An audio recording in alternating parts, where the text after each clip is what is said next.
శ్రీకాళహస్తి పట్టణంలోని సాయిబాబా గుడిలో కొత్త సంవత్సరం పురస్కరించుకుని విద్యుత్ దీపాలు వేయడంతో ఉన్నట్టుండి కరెంటు తీగలు ఒకదానితో ఒకటి తగలడం వల్ల మంటలు ఎగిసిపడ్డాయి.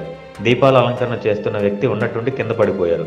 చుట్టుపక్కల ఉన్న స్థానికులు చూసి వెంటనే ప్రభుత్వ ఆసుపత్రికి తరలించారు.